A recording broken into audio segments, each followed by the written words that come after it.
Uminom ka na ng gamot, Mama. Huwag mo nang pahirapan si Leandro. Pabigat ka na nga, nag-iinarte ka pa. Ang mga salitang iyon ay bumira nang may kasamang panlalamig, walang bahid ng paggalang o awa na nagmula sa manipis at mapulang mga labi ni Valeriana. Nakatayo siya sa harap ng matandang babaeng nakaupo sa silyang degulong. Ang mga mata niya ay nag-aapoy sa inis habang inilalapit ang isang maliit na baso ng tubig sa nanginginig na mga kamay ng kanyang biyenan. Ngunit sa kabilang panig ng makapal at selyadong salamin ng marangyang mansyon ng mga Legaspi, walang naririnig na anumang ingay si Kilat Amansinaya da Cumos. Nakabitin siya sa labas ng gusali, yakap ng nakakapasong init ng tanghali, habang maingat na nililinis ang malalawak na bintana. Ang tanging nakikita niya ay ang paggalaw ng mga labi ni Valeriana at ang sunod-sunod na pagtulo ng luha mula sa mga mata ni Doña Serafina. Wala siyang kakayahang marinig ang masasakit na salita. Ngunit ang pagyuko ng matanda at ang panginginig ng mga balikat nito ay sapat na upang maghatid ng isang matinding kirot sa kanyang dibdib. Pinunasan ni Kidlat ang salamin gamit ang kanyang basahan. Tila umaasang sa pagtanggal niya ng alikabok sa bintana ay mapapawi rin niya ang pighati sa mukha ng matanda. Napakuyom ang mga palad ni Kidlat sa hawak niyang panlinis, bumakat ang puti sa kanyang mga buko sa higpit ng kanyang hawak. Ang tanawing iyon ng isang inang walang kalaban-laban ay mabilis na nagdala sa kanyang isipan sa sarili niyang ina. Naalala niya ang amoy ng gamot sa ospital, ang paglalanggas ng mga sugat, at ang pilit ng ngiti ni Aling Amansinaya habang nakahiga sa manipis na banig sa kanilang munting dampa sa tondo. Naghihintay ng susunod na sesyon ng dialysis. Isang mapait na laway ang nilunok ni Kidlat. Ang kahirapan ay isang tanikalang pumipigil sa kanya upang sumigaw at ipagtanggol ang mga taong naaapi. Bumukas ang pinto ng silid at pumasok si Leandro. Inayos ng lalaki ang kanyang mamahaling kurbata at bahagyang sumulyap sa kanyang inang umiiyak. Sa halip na lumapit at yakapin ang matanda upang aluin ito, agad siyang umiwas ng tingin at inayos ang manggas ng kanyang polo. "Hon, bilisan mo, may meeting pa ako." Walang ganang utos ni Leandro sa kanyang asawa, na parang isang sirang kagamitan lamang ang kanyang inang kaharap. Tumalikod siya at tuluyang lumabas ng silid, iniiwan ang nag-iisang taong nagluwal sa kanya sa mga kuko ng isang malupit na asawa. Mula sa labas, matalim na pinagmasdan ni Kidlat ang paglisan ng lalaki. Nagtiim ang kanyang mga bagang. Isang nakakapasong galit ang namuo sa kanyang dibdib dahil sa lantarang pagwawalang bahala ng isang anak sa sarili nitong ina. Isang kasaganaang labis na ipinagkakait ng tadhana sa kanya. Pagsapit ng oras ng kanyang pahinga, umupo si Kidlat sa isang makitid na sulok ng balkonahe kung saan may kaunting lilim mula sa sikat ng araw. Binuksan niya ang kanyang lumang lalagyan ng pagkain. Malamig na kanin at isang pirasong tuyo ang bumungad sa kanya. Nguya niya ito ng marahan, ninamnam ang bawat butil dahil ito lamang ang nagbibigay sa kanya ng lakas upang patuloy na lumaban. Dinukot niya mula sa bulsa ng kanyang pantalon ang isang lukot na perang papel na naitabi niya mula sa kanyang unang sahod. Ginamit niya ang kanyang magaspang na hinlalaki upang maingat na unatin ang mga tupi ng pera. Matapos itong maging tuwid, ipinasok niya ito sa bulsa ng kanyang polo. Itinapat mismo sa kanyang dibdib kung saan tumitibok ang kanyang puso. "Konting tiis na lang, Nay." Mahinang bulong niya sa hangin, kasabay ng isang malalim na pagbuntong hininga na puno ng pag-asa. Muli siyang bumalik sa paggawa upang linisin ang bahagi ng bintana malapit sa pribadong silid kainan.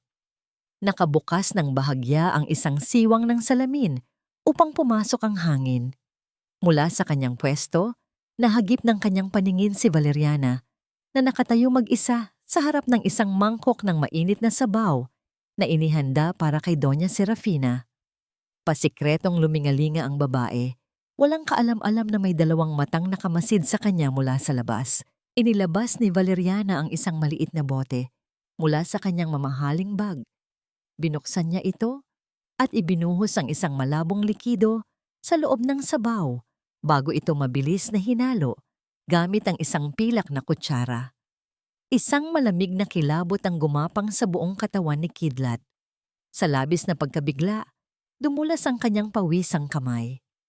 Ang bakal na bahagi ng kanyang panlinis ay tumama sa makapal na salamin, lumikha ng isang mabigat na panginginig na bumasag sa katahimikan ng buong paligid. Mabilis na lumingon si Valeriana patungo sa pinanggalingan ng pagyanig ng bintana. Ang kanyang mga matang tila nag-aapoy sa puot at kasing talim ng patalim ay dumiretso sa mga mata ni Kidlat na nakatayo sa kabilang dulo ng salamin. Tila tumigil ang pag-ikot ng mundo ng binata. Ang malamig na pawis ay gumapang sa kanyang noo habang nakatitig sa babaeng mahigpit na nakahawak sa mamahaling bag kung saan nakatago ang misteryosong bote ng likido. Wala silang binibitawang salita, ngunit ang namumuong tensyon sa pagitan ng dalawang magkaibang mundo ay sapat na upang maghatid ng isang nakapangingilabot na banta. Sa ilalim ng tirik na araw, ang titig ng babaeng iyon ay tila isang sumpa, isang malinaw na mensahe na ang sino mang mangahas na sumilip sa madilim na lihim ng mansyon ay tiyak na pagbabayarin ng mahal. Ano ba ang problema mo? Hindi ka ba marunong mag-ingat? Ang boses ni Valeriana ay tila isang patalim na humiwa sa hangin, nagdadala ng labis na pagkutya habang nakatayo siya sa kabilang panig ng bintana. Binuksan niya ang siwang ng salamin upang direktang iparating ang kanyang galit sa hamak na tagapaglinis.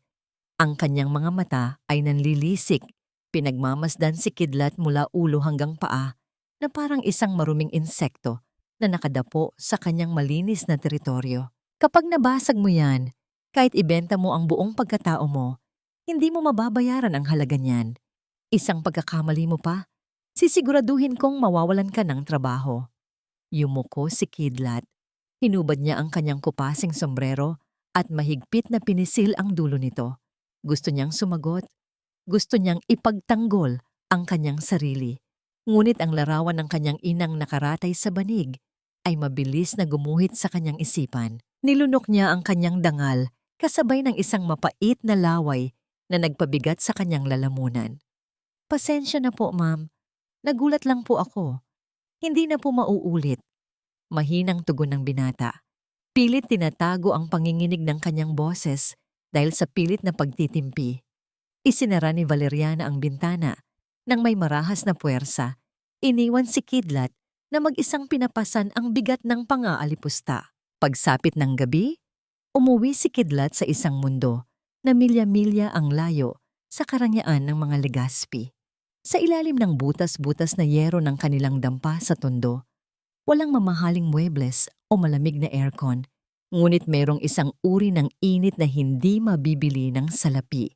Maingat na hinipan ni Kidlat ang isang maliit na mangkok ng malabnaw na lugaw bago ito dahan-dahang isinubo sa namumutlang mga labi ni Aling Amansinaya. Kahit na nahihirapang huminga dahil sa kanyang sakit sa bato, pinilit ng matanda na ngumiti para sa kanyang anak. Iniabot ni Aling Amansinaya ang kanyang payat at nanginginig na kamay upang haplusin ang magaspang na palad ni Kidlat. Ang simpleng pagdampi na yon ay tila isang gamot na nagpawala sa lahat ng pagod at pang-aapi na naranasan niya sa buong araw. Pahinga ka na, anak. Sapat na ang ginagawa mo para sa akin.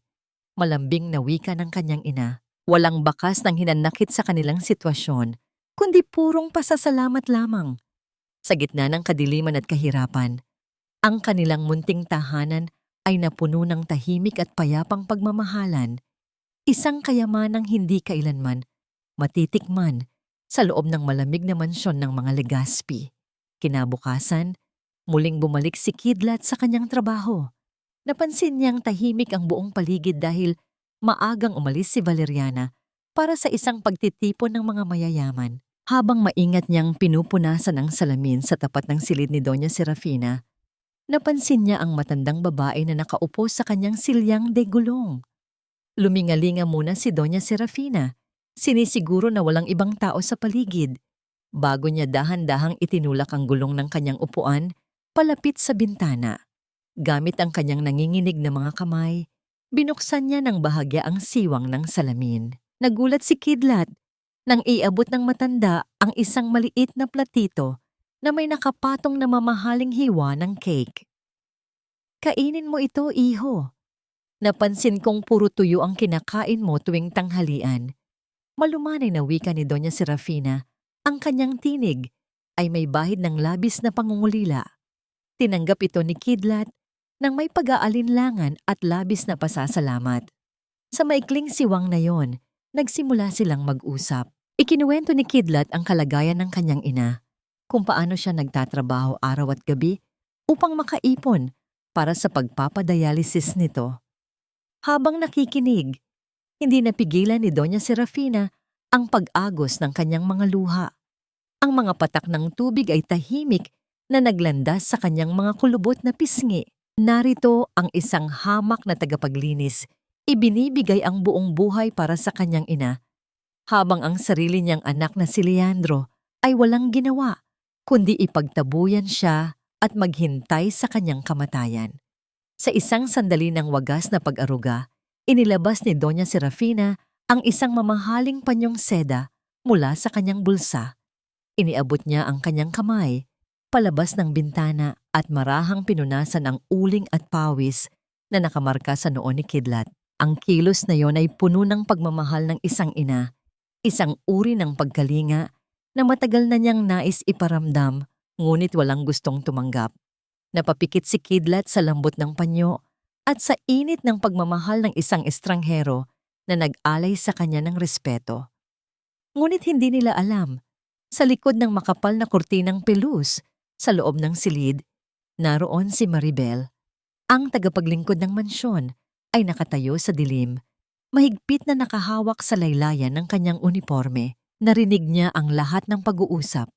Nakita niya ang bawat luha. Sa kanyang puso, nagsisimulang magtalo ang takot sa kanyang malupit na amo at ang unti-unting paggising ng kanyang konsensya. Pag-alis ni Kidlat upang tapusin ang ibang bahagi ng mansyon, naiwang mag-isa si Doña Serafina. Sa unang pagkakataon, matapos ang mahabang panahon, nakaramdam siya ng matinding determinasyon. Kinuha niya ang susi mula sa kanyang kwintas at binuksan ang isang maliit na kahon sa ilalim ng kanyang kama. Kumuha siya ng isang makapal na bungkos ng salapi na sapat upang magbigay ng panibagong buhay. Nanginginig ang kanyang mga labi habang maingat niyang isinisingit ang mga pera sa gitna ng mga pahina ng kanyang lumang Biblia.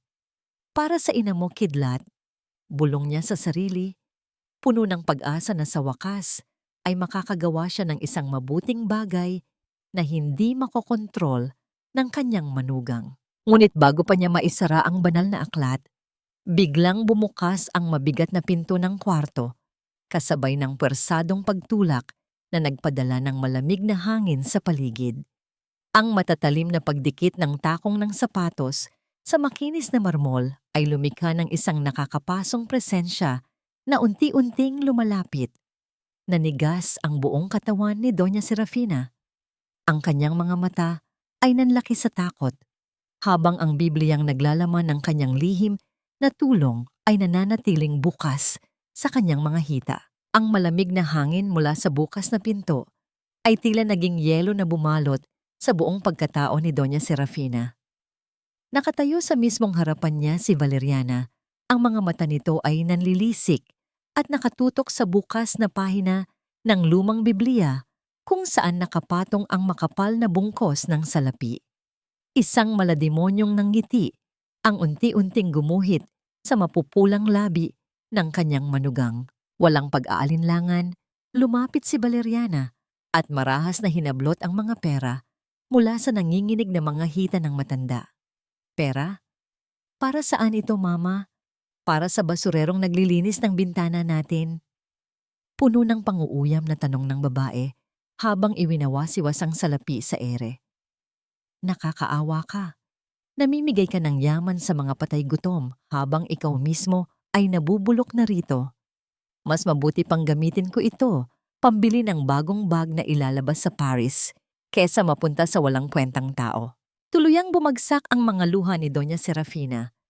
Nais niyang sumigaw, nais niyang bawiin ang perang iyon dahil iyon na lamang ang tanging pag-asa upang mabuhay ang ina ni Kidlat. Ngunit ang kanyang lalamunan ay tila tinakasan ng tinig. Naiwan siyang nakayuko. Yakap ang kanyang Biblia habang ang malulupit na hakbang ni Valeriana papalayo ay nag-iwan ng matinding guhit ng kawalang pag-asa sa kanyang dibdib. Nang hapong iyon, dumating si Kidlat sa mansyon na may kakaibang liwanag sa kanyang mga mata. Sa kabila ng pagod at tagaktak na pawis, pinuno niya ng pag-asa ang kanyang puso. Araw yon ng paghingi niya ng paunang sweldo o bali sa katiwala ng mansyon. Buong gabi siyang hindi nakatulog sa pag-iisip na sa wakas, maipapasok na niya sa maayos na ospital si Aling Amansinaya para sa tamang paggamot. Bahagyang gumaan ang kanyang mga balikat habang inihahanda ang kanyang mga kagamitan sa paglilinis. Umaasang ang araw na ito ang tatapos sa matinding kalbaryo ng kanyang ina. Habang nakabitin sa labas at pinupunasan ang salamin ng kwarto ng matanda, napansin ni Kidlat ang kakaibang kaguluhan sa loob. Wala ang maamo at malungkot na mukha ni Doña Serafina. Sa halip, nakita niya si Valeriana na pilit sinusuri ang ilalim ng unan ng matanda. Nakita ng malupit na manugang ang mga basang tableta na sadyang iniluwa at itinago ng kanyang biyenan upang hindi mawala ang sariling katinuan. Ang mukha ni Valeriana ay namula sa matinding galit. Mahigpit niyang hinawakan ang baba ng matanda at pilit na itinataas ang mukha nito. Nakita ni Kidlat ang pamimilipit ni Doña Serafina sa sakit, ang walang laban nitong pag-iling habang walang awang dinuduro ng sariling manugang. Ang tanawing iyon ay mabilis na nagpaalab sa dugo ng binata. Hindi na siya nakapag-isip ng maayos. Ginamit niya ang mabigat na hawakan ng kanyang panlinis at ibinayo ito ng buong lakas sa makapal na bintana. Bumigay ang salamin, nagkadurog-durog at bumagsak sa sahig na tila isang talon ng matatalim na yelo. Mabilis na pumasok si Kidlat, hindi alintana ang mga sugat na tinamo ng kanyang mga braso mula sa mga bubog. Hinarang niya ang kanyang sariling katawan upang ilayo si Valeriana sa nanginginig na matanda. Ngunit hindi inasahan ni Kidlat ang kasamaang nagkukubli sa isip ni Valeriana. Sa halip na matakot, mabilis na kumilos ang utak ng babae upang baliktarin ang sitwasyon. Hinawakan ni Valeriana ang kwelyo ng sarili niyang mamahaling bestida at marahas itong pinunit pababa. Pagkatapos, ginamit niya ang kanyang buong lakas upang itulak ang walang kalaban-labang si Doña Serafina. Nawala ng balanse ang matanda kasama ng kanyang silyang degulong. Ang ulo ni Doña Serafina ay tumama sa matigas na gilid ng mesang kahoy bago tuluyang bumagsak sa sahig, kung saan unti-unting gumapang ang matingkad na kulay ng dugo mula sa kanyang noo. Sa kalagitnaan ng kaguluhang iyon, isang maliit at puting tableta ang tahimik na gumulong at nagtago. Sa madilim na bahagi, sa ilalim ng kama, isang piping saksi sa lahat ng kasinungalingan. Nanlaki ang mga mata ni Kidlat, akmang lalapit siya upang saklolohan ang duguaang matanda nang biglang mag-iba ang ekspresyon ni Valeriana. Ang babaeng kanina ay puno ng puot ay biglang nagpalit ng anyo. Ang matatalim na mata nito ay mabilis na napuno ng mapanlinlang na mga luha. Punit-punit ang damit at nagulo ang buhok, nagsimula siyang humagulgol ng malakas habang nakaturo ang nanginginig na daliri kay Kidlat. "Tulong! Tulungan ninyo kami! May pumasok na magnanakaw. Pinatay niya ang mama." Ang bawat salitang lumabas sa bibig ni Valeriana ay isang baluktot na kasinungalingang tilay lason na mabilis kumalat sa buong mansyon. Hindi nagtagal, pumasok ang mga gwardya kasunod. Ang mga pulis na agad rumesponde sa alarma ng bahay. Wala nang nagawa si Kidlat. Marahas siyang dinamba ng mga alagad ng batas. Idinikdik ang kanyang mukha sa malamig na sahig kung saan nakakalat ang mga matutulis na piraso ng salamin. Naramdaman niya ang mahigpit at malamig na bakal ng posas na pumulupot sa kanyang mga pulso. Ngunit sa halip na magwala o sumigaw, upang ipagtanggol ang kanyang sarili, sa harap ng walang awang paninirang puri ni Valeriana, ang mga luha ni Kidlat ay tahimik na umagos.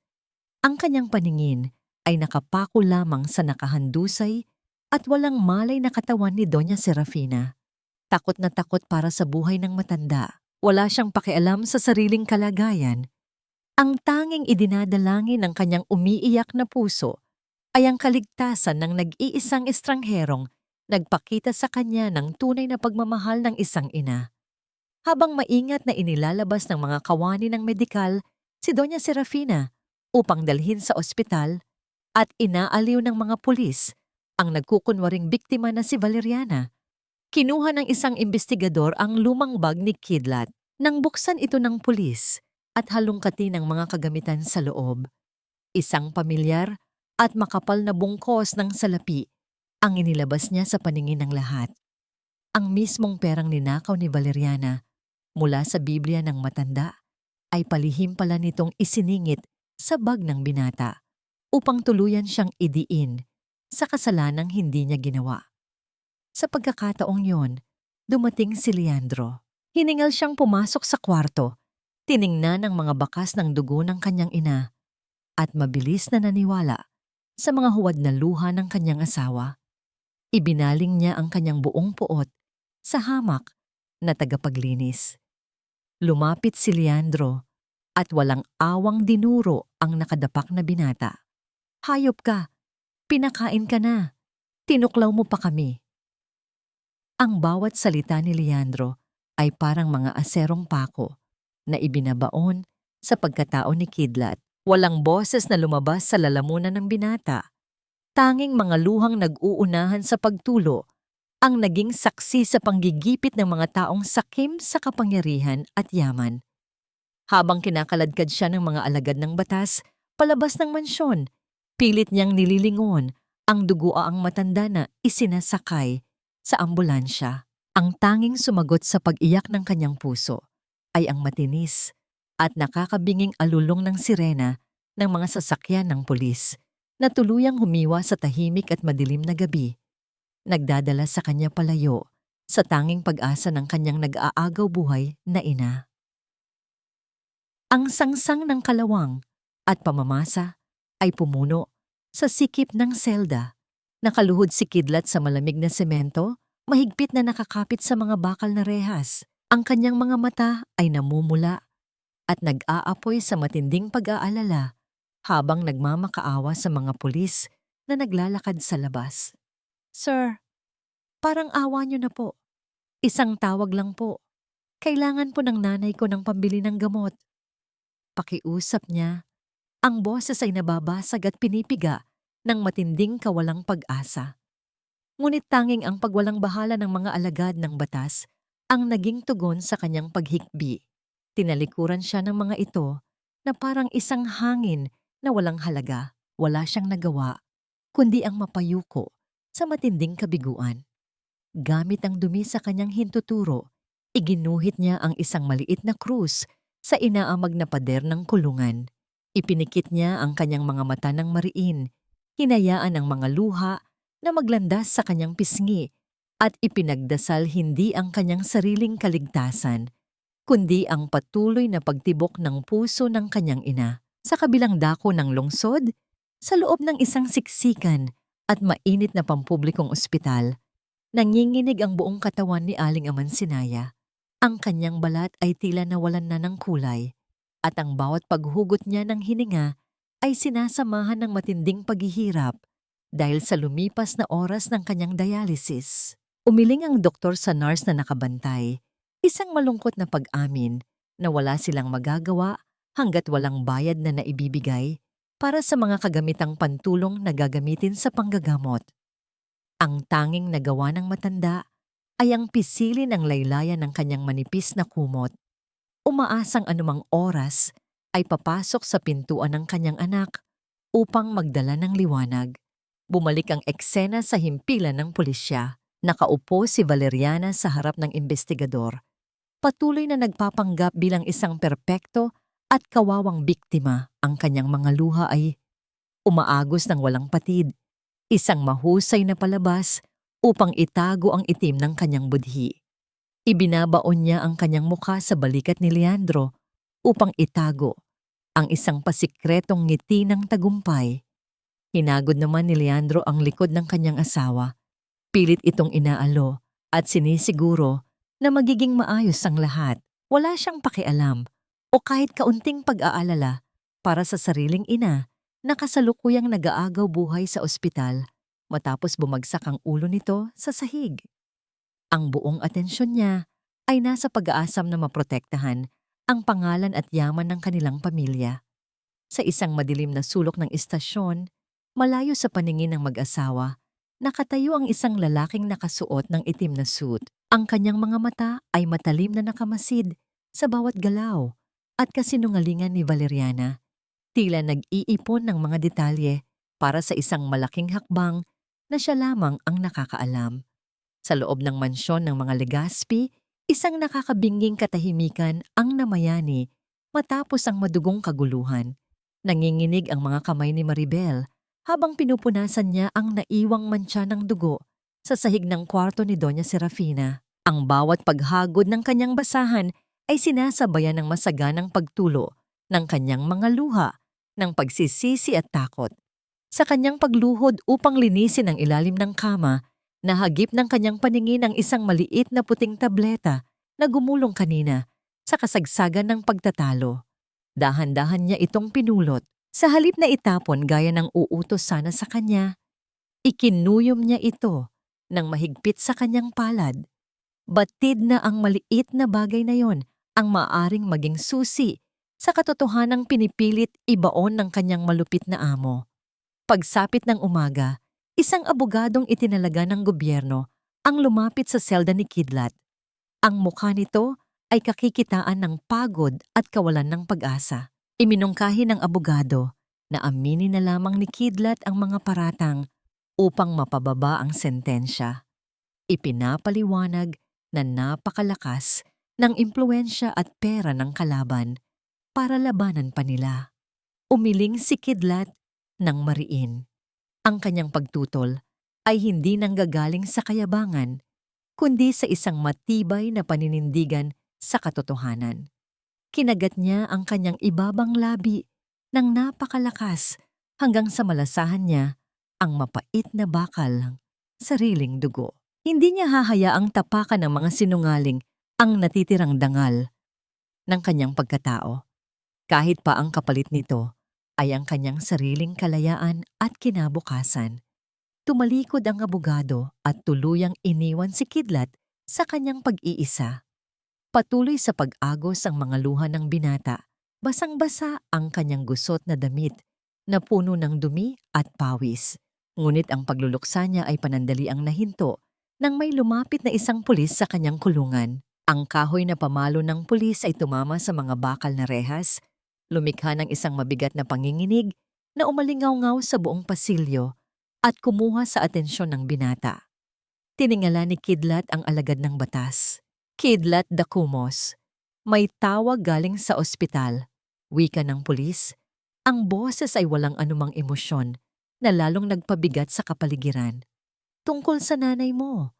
Ang mga salitang yon ay tila naging yelo na tumusok sa utak ng binata. Ang pagtibok ng kanyang puso ay bumilis ng husto.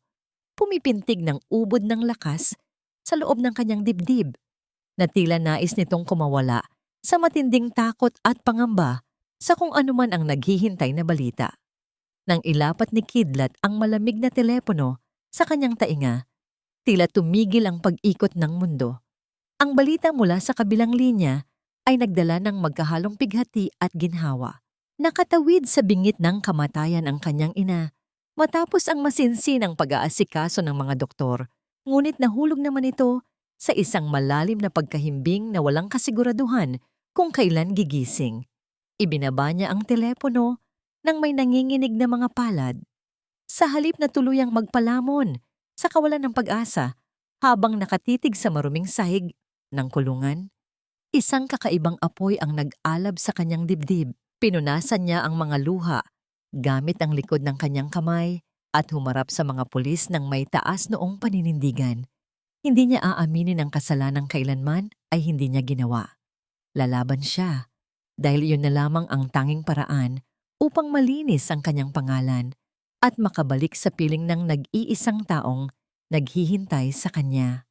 Sa kabilang dako ng lungsod, sa loob ng isang marangyang kwarto ng pribadong ospital, dahan-dahang nagkamalay si Doña Serafina. Ang amoy ng matapang na kemikal at malinis na mga kumot ang unang sumalubong sa kanyang ulirat.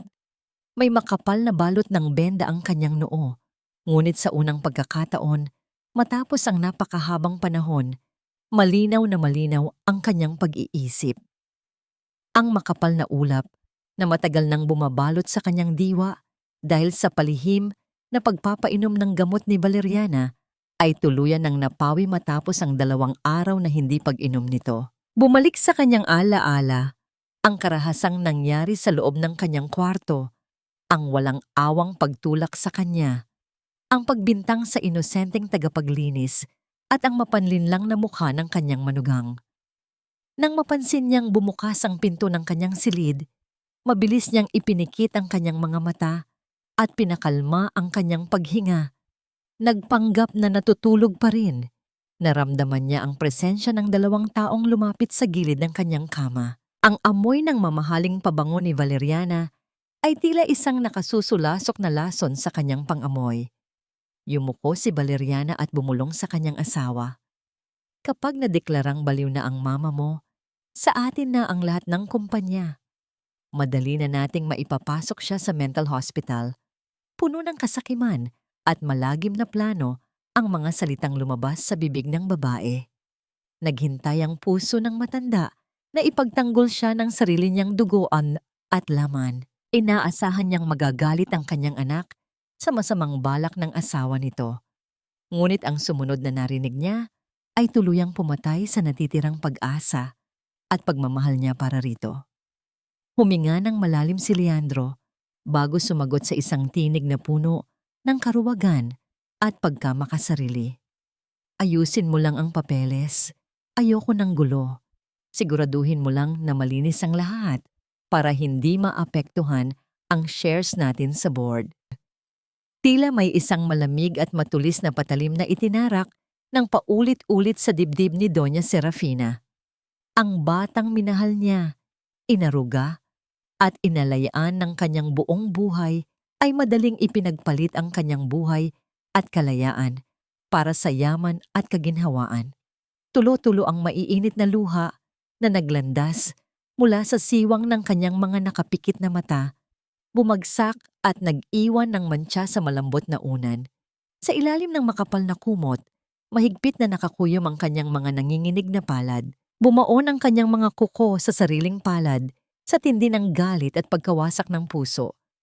Ngunit pinilit niyang panatilihing maayos ang paghinga, marahan, kontrolado, paulit-ulit.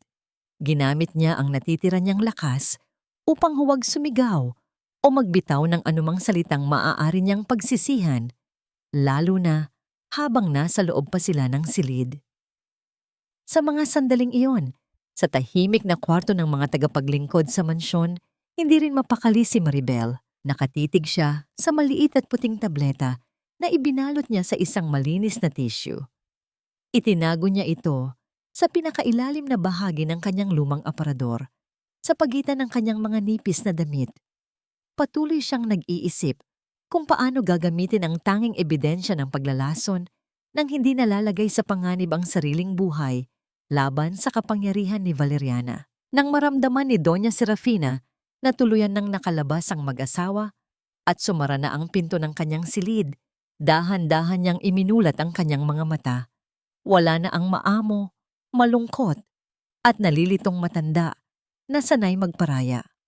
Ang pumalit sa kanyang mga mata ay isang nag-aapoy na paningin ng isang inang leon na handang pumatay upang ipagtanggol ang kanyang sarili at ang mga inosenteng nadamay sa kasakiman ng kanyang sariling pamilya. Pinunasan niya ang huling patak ng luha sa kanyang pisngi na tanda ng kanyang kahinaan. Inabot niya ang aparato sa gilid ng kanyang kama at idiniin ang pindutan upang tawagin ang nurse. Ang tuloy-tuloy at matinis na boses ng makina na nagpapahiwatig ng tawag pang emerhensya ay namayani sa buong silid. Nagsisilbing hudyat ng simula ng kanyang pagbangon at pagganti. Ang malamig na ihip ng hangin mula sa siwang ng bintana ay tila nagpapakalma sa bumibilis na pagtibok ng puso ni Maribel. Pumasok siya sa silid ng ospital ni Doña Serafina. Maingat na inilalapat ang makapal na pinto upang hindi makalikha ng anumang atensyon mula sa mga nurse sa labas. Nang makita niyang gising at kalmado ang matanda, hindi na napigilan ng tagapaglingkod ang pagbagsak ng kanyang mga luha na kanina pa niya pinipigil. Nanginginig ang kanyang buong katawan habang lumalapit sa gilid ng kama. Dahan-dahan niyang inilabas mula sa bulsa ng kanyang uniforme ang isang nakatuping tissue at binuksan ito sa harap ni Doña Serafina. Nakapatong doon ang maliit at puting tableta.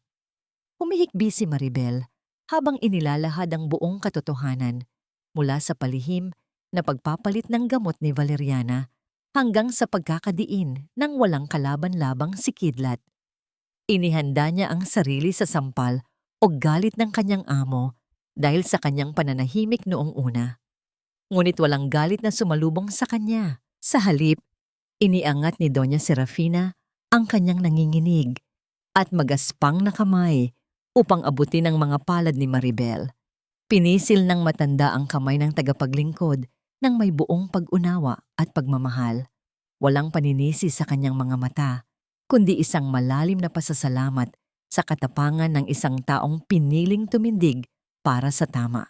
Ibinili ni Doña Serafina kay Maribel na itago ang tableta at ipasuri ito ng palihim sa isang pinagkakatiwalaang klinika upang maging matibay nilang sandata laban sa kasamaan ng kanyang manugang.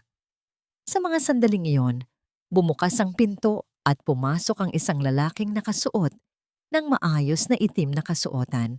Siya ay si Attorney Lisandro Vergel, ang matalinong abogado na dating pinag-aral ng pondo ng matanda. Dumating siya matapos makatanggap ng isang palihim na mensahe mula kay Doña Serafina sa tulong ng isang nurse.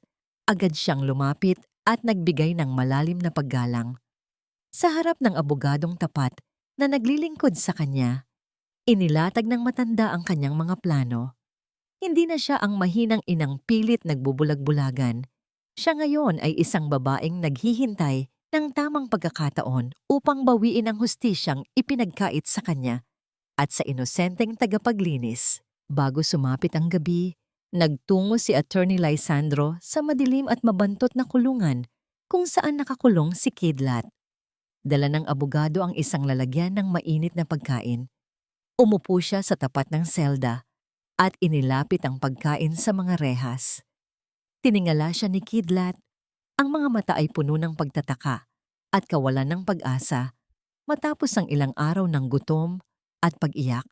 Ipinabatid ng abogado na hindi siya nag-iisa at may isang makapangyarihang taong kumikilos sa labas upang iligtas siya at ang kanyang ina. Huwag kang susuko, may naghihintay sa'yo. Malumanay ngunit matatag na wika ni Lisandro. Kinuha ni Kidlat ang mainit na lalagyan. Nang isubo niya ang unang kutsara ng kanin at mainit na sabaw, hindi niya mapigilang mapahagulgol ng tahimik. Ang init ng pagkain ay humaplos sa kanyang nanlalamig na sikmura, nagpapagunita sa mga payapang gabi kung saan pinagsasaluhan nila ng kanyang ina ang simpleng hapunan sa ilalim ng kanilang tumutulong bubong. Nginuya niya ang bawat butil ng kanin kasabay ng pag-agos ng kanyang mga luha. Pinanghahawakan ang munting pag-asa na muli niyang mayayakap si Aling Amansinaya. Kinabukasan, araw ng paglabas ni Doña Serafina mula sa ospital. Pagdating nila sa mansyon, hindi pa man nakakapagpahinga ang matanda, ay inilapag na agad ni Valeriana ang isang makapal na dokumento sa ibabaw ng mesa. Isa itong papeles ng paglilipat ng lahat ng kapangyarihan at yaman sa mag-asawa. Sa pilitang inilagay ni Valeriana ang mamahaling pluma sa kamay ni Doña Serafina. Sa pagkakataong ito, ibinuhos ng matanda ang kanyang husay sa pagpapanggap. Hinayaan niyang manginig ng husto ang kanyang mga daliri hanggang sa mahulog ang pluma sa sahig. Ibinagsak niya ang kanyang balikat at ipinikit ang mga mata na tila nawawalan ng ulirat. Bukas na pagod na ang mama, mahina at nanginginig niyang bulong. Umismid si Valeriana at inirapan ng biyenan, inis na kailangan pa niyang maghintay ng panibagong araw upang tuluyang makamkam ang lahat ng yaman. Pagsapit ng kalaliman ng gabi, naglalakad si Valeriana sa pasilyo ng mansyon dala ang isang baso ng alak. Nang mapadaan siya sa tapat ng hagdan, nahagip ng kanyang matatalim na paningin si Maribel na nagmamadaling naglalakad patungo sa silid ng mga tagapaglingkod. Kumunot ang noo ng malupit na ginang nang mapansin niya ang isang malabong mantsa ng tuyong dugo sa laylayan ng uniforme ng katulong, isang mantsang nagmula sa araw na bumagsak si Doña Serafina. Pumasok ang matinding paghihinala sa isipan ni Valeriana. Ibinaba niya ang hawak na baso sa kalapit na mesa. Ang kanyang mga mata ay nanlilisik habang nakatitig sa likuran ng tagapaglingkod. Unti-unti at maingat niyang inihakbang ang kanyang mga paa upang sundan si Maribel, habang ang madilim na anino ng kanyang katawan ay gumagapang at humahaba sa ibabaw ng malamig at makinis na marmol ng mansyon.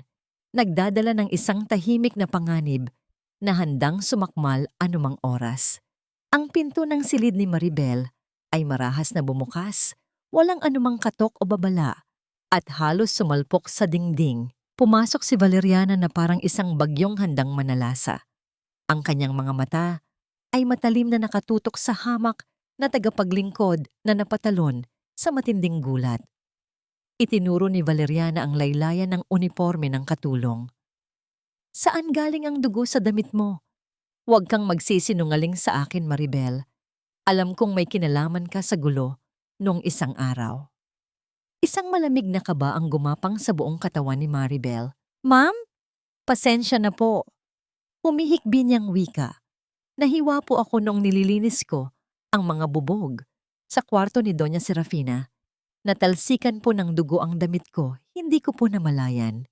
Tinitigan siya ni Valeriana nang may pagdududa, ngunit dahil sa perpektong pag-arte ng katulong at sa tindi ng pagkasampal nito sa sarili, bahagyang kumalma ang malupit na ginang.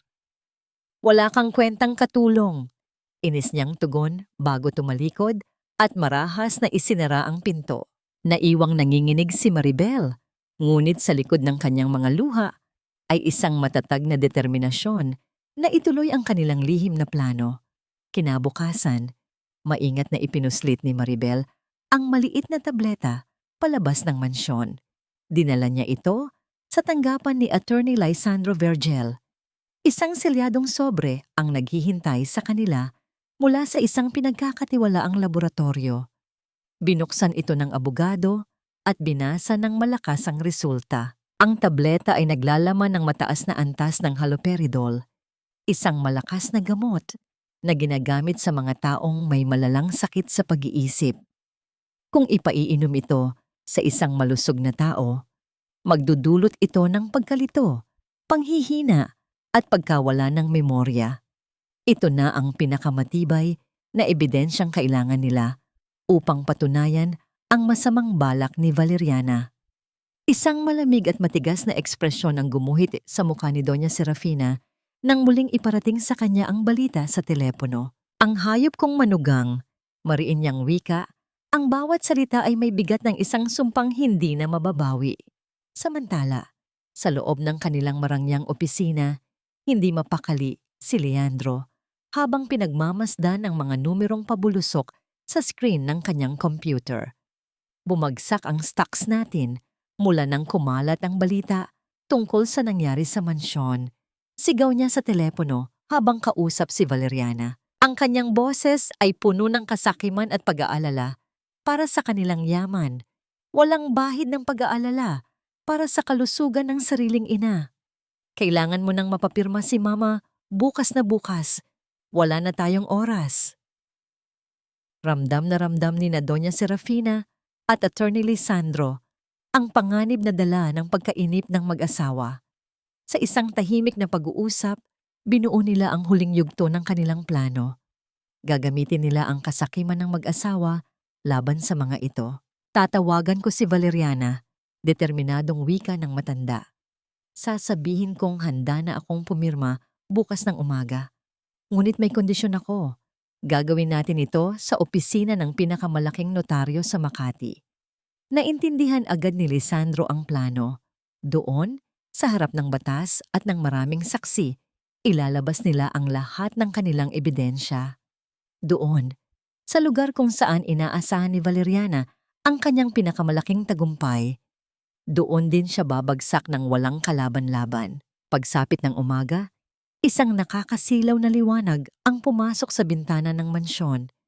Isinuot ni Valeriana ang kanyang pinakamahal at pinakamatingkad na pulang bestida. Isang kulay na sumisimbolo sa kanyang inaasahang tagumpay. Nilapitan niya ang kanyang biyenan na nakaupo sa silyang digulong, nagpapanggap na mahina at tulala. May ngiti ng isang demonyo sa kanyang mga labi habang inaayos ang kumot sa hita ng matanda. Buong akala niya, nasa kanyang mga palad na ang lahat. Inilagay niya ang kanyang mga kamay sa hawakan ng wheelchair at marahang itinulak ito palabas ng silid. Ang banayad na pag-ikot ng mga gulong sa makinis na marmol ay lumikha ng isang nakakakilabot na katahimikan. Yumuko siya at bumulong sa taingan ng kanyang biyenan, sapat na lakas lamang upang marinig ng matanda ang bawat nakalalasong salita. Tapos na ang maliligayang araw mo, matanda. Ang malamig na hangin mula sa aircon ng pinakaprestihiyosong tanggapan ng notaryo sa buong Makati ay tila hindi sapat upang palamigin ang nag-aalab na kasakiman sa mga mata ni Valeriana. Nakaupo siya na parang isang reyna sa isang mamahaling silya. Ang kanyang mga binti ay nakakrus habang walang pasensyang pinagmamasdan ang bawat galaw ng mga empleyado. Katabi niya si Leandro na abala sa pagtingin sa kanyang relos, halatang halata ang pagkainip na matapos na ang lahat. Ang kanilang kayabangan ay isang matalim na bubog na sumusugat sa dignidad ng bawat taong kanilang tinitingnan. Sa kabilang panig ng malawak na mesang yari sa mahogany, nakaupo si Doña Serafina sa kanyang silyang degulong. Ang kanyang ulo ay nakayuko, ang mga mata ay nakapako sa sahig, tila isang talunang sundalo na tinanggap na ang kanyang huling pagkatalo. Mahigpit niyang yakap-yakap ang isang luma at kupas na pitaka sa kanyang kandungan, isang bagay na hindi nababagay sa karangyaan ng lugar. Ang bawat pagtibok ng kanyang puso ay tila isang malakas na pagtambol sa loob ng kanyang dibdib. Ngunit ang kanyang muka ay nananatiling isang blangkong maskara na walang ipinapakitang anumang emosyon. Sinimulan ng basahin ng notaryo ang mga nilalaman ng dokumento. Ang kanyang boses ay formal at walang bahid ng damdamin, ngunit ang bawat salitang kanyang binibigkas ay tila isang hatol ng kamatayan. Ang pagsasalin ng lahat ng ari-arian, lahat ng kumpanya, lahat ng karapatan, at maging ang kapangyarihang magpasya sa kanyang kalusugan na nangangahulugang karapatang ikulong siya sa isang mental hospital ay ipagkakaloob sa mag-asawang Leandro at Valeriana Legaspi. Walang bahid ng pag-aalinlangan, inilapit ni Leandro ang dokumento sa kanyang ina. Ma, pirmahan mo na. Para matapos na to. We're running late. Sa parehong sandali, sa loob ng isang mabaho at masikip na himpilan ng pulisya, dahan-dahang bumukas ang kinakalawang na pinto ng selda. Pumasok si Attorney Lisandro kasama si Maribel. Inabot nila ang isang opisyal na papel sa pulis na nagbabantay. Si Kidlat, na payat at may malalalim na itim na bilog sa ilalim ng mga mata, ay dahan-dahang tumayo. Inalis ng pulis ang posas sa kanyang mga pulso. Ang una niyang ginawa ay yang hawakan ang kanyang mga kamay, ninamnam ang kakaibang pakiramdam ng pagiging malaya matapos ang ilang araw ng pagkakakulong. Walang salitang namutawi sa kanyang mga labi. Tanging mga luhang puno ng pasasalamat ang umagos sa kanyang pisngi habang nakatitig sa abogado at sa tapat na kasambahay. Kailangan nating magmadali, wika ni Lisandro. Diretso tayo sa ospital ng nanay mo. Isang mabilis na takbo ng pag-asa at takot ang bumalot sa puso ni Kidlat. Bumalik ang eksena sa tanggapan ng notaryo. Muling inilapit ni Valeriana ang dokumento kay Doña Serafina. Ang kanyang nangiti ay hindi na maitago sa pananabik. Ngunit bago ito kunin, dahan-dahang itinaas ng matanda ang kanyang ulo. Ang kanyang mga mata, na puno ng nakakapanlambot na kalungkutan, ay diretso niyang itinuon sa nag-iisang anak. Ito na ang kanyang huling pagsubok, ang huling pagkakataon na bigyan ito ng puwang para sa pagsisisi. Leandro, anak, sigurado ka ba? Ang kanyang tanong. Ang bawat salita ay may bigat ng isang buhay na puno ng pagmamahal at sakripisyo. Saglit na natigilan si Leandro. Nagtama ang kanilang mga mata, ngunit mabilis din siyang umiwas ng tingin. Tumingin siya sa malayo, sa mga nagtataasang gusali sa labas ng bintana. Tila ayaw harapin ang sakit na nakikita niya sa mga mata ng sariling ina. Ang pag-iwas na yon ng tingin ang naging pinakamasakit na sagot. Isang bagay ang tila nabasag at tuluyang namatay sa loob ng puso ni Doña Serafina. Ang huling hibla ng kanyang pagmamahal bilang ina para sa anak na nagkanulos sa kanya ay tuluyan ng naputol. Kinuha ni Valeriana ang isang gintong pluma at walang awang idiniin ito sa palad ni Doña Serafina. Pirmahan mo na, Mama, para makapagpahinga ka na ng tuluyan. Walang imik, kinuha ng matanda ang pluma. Ang kanyang mga kamay ay hindi na nanginginig. Dahan-dahan niyang itinaas ang kanyang kamay. Ang kanyang galaw ay mabagal at puno ng determinasyon. Nakangiti na si Valeriana. Ang kanyang mga mata ay nagliliwanag sa tagumpay. Inilapit ni Doña Serafina ang pluma sa papel. Ilang pulgada na lamang ang layo nito sa linya kung saan nakasulat ang kanyang pangalan. Ang dulo ng pluma ay lumapat sa papel, handa nang mag-iwan ng itim na marka ng kanyang pagsuko. Ngunit sa mismong sandaling iyon, biglang bumukas ng malakas ang pinto ng opisina. Ang mabigat na kahoy ay marahas na humampas sa dingding, lumikha ng isang malakas na puwersa ng hangin na nagpalipad sa mga papeles na nakapatong sa ibabaw ng mesa at gumulantang sa sagradong katahimikan ng buong silid. Sa biglaang pagbukas ng pinto, isang matipuno at formal na lalaki ang pumasok. Kasunod ang dalawang unipormadong pulis. Si Attorney Lisandro Vergel, na may dalang isang itim na portfolyo, ay naglakad ng may bigat at awtoridad na tila naghahatid ng isang paparating na bagyo. Ano to? Sino kayo? Mabilis na tumayo si Valeriana. Ang kanyang mukha ay namula sa matinding pagkainis at pagkabigla. Iwinasiwas niya ang kanyang kamay patungo sa mga bagong dating. Security! Palabasin ang mga to! Hindi niyo ba alam kung sino kami? Ngunit walang sino man ang gumalaw. Ang notaryo at ang kanyang mga tauhan ay nanatiling tahimik. Ramdam ang bigat ng tensyon na bumabalot sa buong silid. Sa gitna ng kaguluhan, dahan-dahang binitiwan ni Doña Serafina ang gintong pluma. Ito ay gumulong ng walang ingay sa ibabaw ng makintab na mesa. Inilapat niya ang kanyang mga palad sa braso ng silyang de gulong gamit ang natitirang lakas upang itulak ang kanyang sarili. Sa harap ng gulat na mga mata ni Leandro at Valeriana, dahan-dahan siyang tumayo. Ang kanyang likod ay tuwid na tuwid, ang kanyang mga balikat ay matatag, at ang kanyang mga mata ay nag-aapoy na tila isang bulkang, matagal nang natutulog at ngayon ay handa nang sumabog. Ang mahinang matandang babae na kanina lamang ay nakayuko sa pagkatalo ay biglang naglaho. Ang nakatayo sa kanilang harapan ngayon ay ang tunay na matriarka ng pamilya Legaspi, isang babaeng puno ng kapangyarihan at nag-aalab na galit. Napaurong si Valeriana, hindi makapaniwala sa kanyang nakikita. Anong Anong ibig sabihin nito? Nauutal niyang tanong. Hindi sumagot si Doña Serafina. Sa halip, humakbang siya palapit. Ang bawat yabag ay mabigat at may kahulugan. Nang nasa tapat na siya ng kanyang manugang, itinaas niya ang kanyang kamay. Ang kanyang palad ay mabilis na humawi sa hangin at lumapat ng buong bigat sa makinis na pisngi ni Valeriana. Isang malutong na lagitik ang namayani sa katahimikan ng buong silid at ang ulo ng babae ay marahas na napabaling sa gilid, nag-iwan ng matingkad na pulang marka sa kanyang balat. Para yan sa paglason mo sa akin?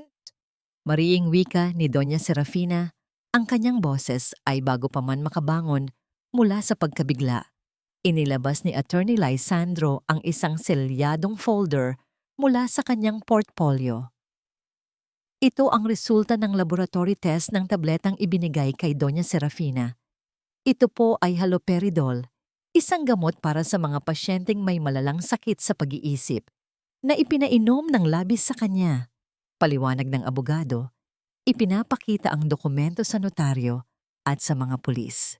Mayroon din kaming audio recording na nagpapatunay sa pagpapalit ng gamot at ang pagpaplano ni Miss Valeriana Cordero Legazpi na idiin ang isang inosenteng tao, si Kidlat Dacumos, sa isang krimen.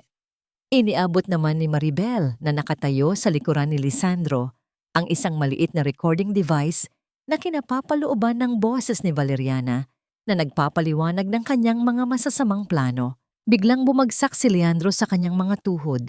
Yumanig ang kanyang buong katawan sa matinding takot at kahihiyan. Mahigpit niyang niyakap ang mga binti ng kanyang ina. Mama, patawarin mo ako.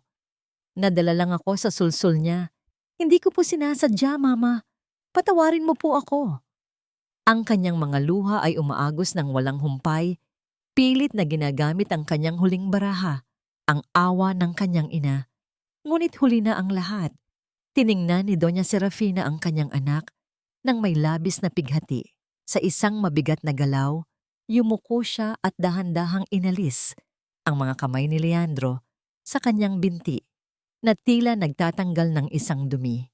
Ang bawat kilos ay may dalang matinding sakit, ngunit puno ng resolusyon. Wala na akong anak, mariing wika ng matanda. Ang kanyang boses ay nanginginig, ngunit may taglay na matinding lamig na nagparamdam kay Leandro ng isang nakakapanlamig na kamatayan. Para namang nabaliw si Valeriana. Sa galit na hindi na niya makontrol, sumugod siya patungo kay Doña Serafina. Ang kanyang mga kuko ay nakahanda upang saktan ang matanda. Ngunit bago pa man niya ito marating, mabilis siyang dinamba ng 2 pulis. Marahas siyang ibinagsak sa sahig at kinapusan ng posas. Ang kanyang mga pagpupumiglas at ang kanyang mga mura ay pumuno sa silid. Ngunit wala na siyang magawa laban sa lakas ng batas. Habang kinakaladkad ng mga pulis ang 2 naghihimagsik na mag-asawa palabas ng tanggapan ng notaryo, umalingaw-ngaw sa buong silid ang matinis na tunog ng isang telepono. Kinuha ni Attorney Lisandro ang kanyang cellphone at mabilis na sinagot ang tawag. Unti-unting nawala ang nangiti sa kanyang mga labi at ang kanyang muka ay biglang namutla. Tumingala siya at tumingin kay Doña Serafina. Ang kanyang mga mata ay puno ng isang masamang balita na hindi niya gustong iparating. Doña Serafina. Si Aling Amansinaya po. Nag-flatline. Ang mga salitang iyon ay tila isang malamig na kutsilyo na humiwa sa puso ng matanda. Tila nawalan siya ng lakas at kung hindi lamang siya agad inalalaya ni Maribel, tiyak na babagsak siya sa sahig. Ang kanyang mga mata ay nanlaki sa matinding gulat at pangamba para sa buhay ng inang pinangakuan niyang ililigtas. Sa kanyang isipan, naririnig niya ang sunod-sunod at matinis na tunog ng makina ng ospital. Isang patunay na ang kanyang plano upang iligtas ang ina ni Kidlat ay maaaring tuluyang mabigo. Nang marinig ang nakakapanindig balahibong balita, tumakbo si Kidlat at si Attorney Lysandro patungo sa pampublikong ospital. Sa silid ng emerhensya, nakita ni Kidlat ang kanyang ina na nakaratay sa kama. Ang kanyang katawan ay nakakabit sa iba't ibang makina, isang doktor at ilang nurse ang walang humpay na nagre-revive sa matanda. Ang bawat pagpisil ng doktor sa dibdib ni Aling Amansinaya ay naghahatid ng matinding sakit sa puso ni Kidlat. Napaluhod siya sa malamig na sahig, niyakap ang mga binti ng kanyang ina at humagulgol ng malakas. "Nay, lumaban ka, Nay. Nandito na ako." Ang kanyang pag-iyak ay punong-puno ng matinding hinanakit sa sarili. Pakiramdam niya ay siya ang may kasalanan sa lahat ng nangyayari. Sa parehong sandali, dumating si Doña Serafina kasama si Maribel. Ang mukha ng matanda ay namutla at namumula ang mga mata sa pag-iyak. Nakita niya ang halos wala ng buhay na katawan ni Aling Amansinaya. Mabilis siyang kumilos. Sa isang tawag sa telepono, agad na dumating ang isang helicopter, dala-dala ang isang grupo ng mga medical expert at mga pinakamodernong kagamitan mula sa pinaka-eksklusibong ospital sa bansa. Walang sinayang na oras ang mga bagong dating. Agad nilang inasikaso ang matanda, pinalitan ng mga kagamitan, at ibinigay ang lahat ng posibleng paggamot. Niyakap ni Doña Serafina ang nanginginig na balikat ni Kidlat, kasabay ng kanyang pag-iyak ang mga luha ng binata. Ang 2 taong nagkaroon ng sari-sariling pighati ay nagbahagi ng isang sandali ng wagas na pag-unawa.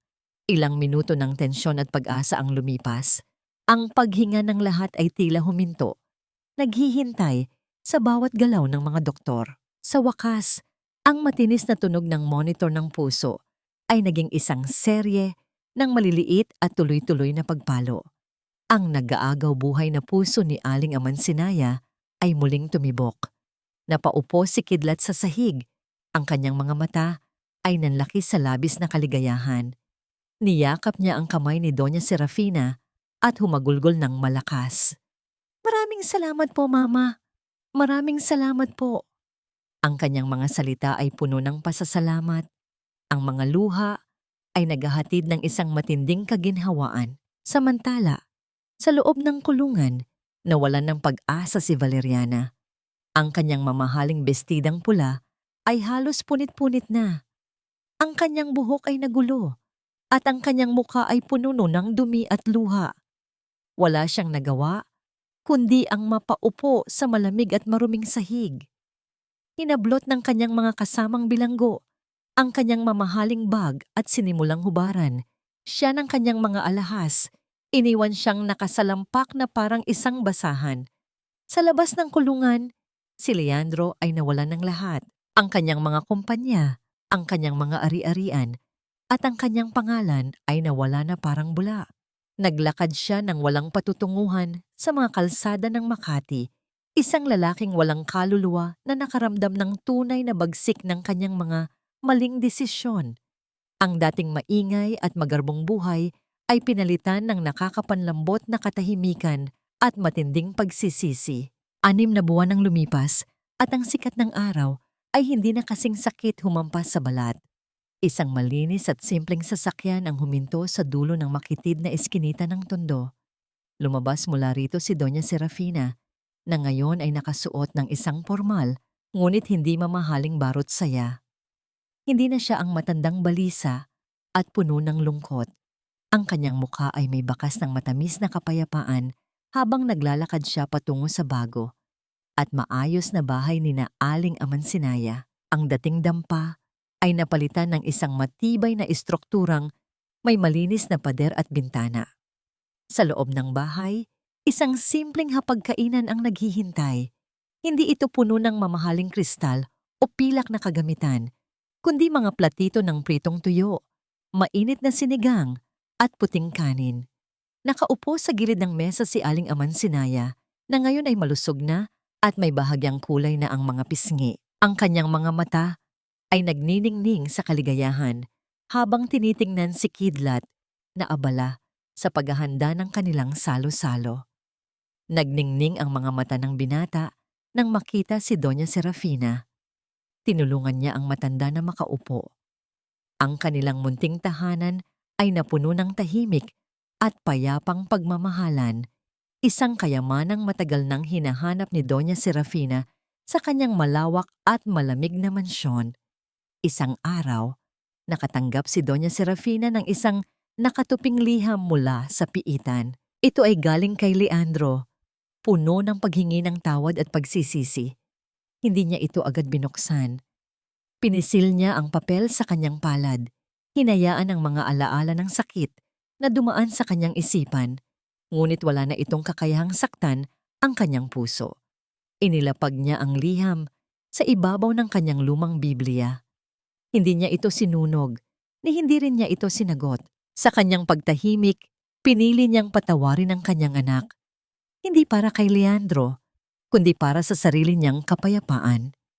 Kailangan niyang kalagan ang tanikalang bumabalot sa kanyang puso upang tuluyang makalaya.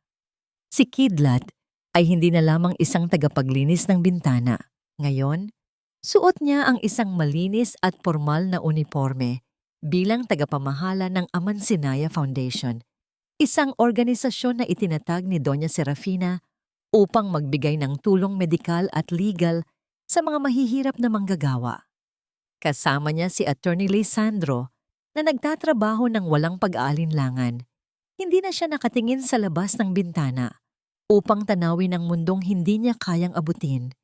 Ngayon, nakatayo siya sa loob, kasama ang mga taong tunay na nagpapahalaga sa kanya. Isang hapon, habang nagbabasa si Doña Serafina ng isang libro sa hardin ng kanyang mansyon, lumapit si Kidlat. Dahan-dahan niyang binuksan ang malalaking bintana ng silid. Ang sariwang hangin at sikat ng araw ay pumasok, nagdala ng bagong liwanag at pag-asa sa bawat sulok ng mansyon. Hindi na siya tumitingin sa loob ng mansyon na puno ng madilim na lihim. Hindi na rin siya tumitingin sa labas, sa mundong hindi niya kayang abutin. Ngayon, malaya na siyang buksan ang lahat ng bintana, malayang tanggapin ang sikat ng araw na sumisimbolo sa isang bagong simula. Bumalik ang lahat sa dati, ngunit may kaibahan. Si Valeriana ay nananatiling nakakulong. Ang kanyang dating kagandahan at kayamanan ay naglaho na parang bula.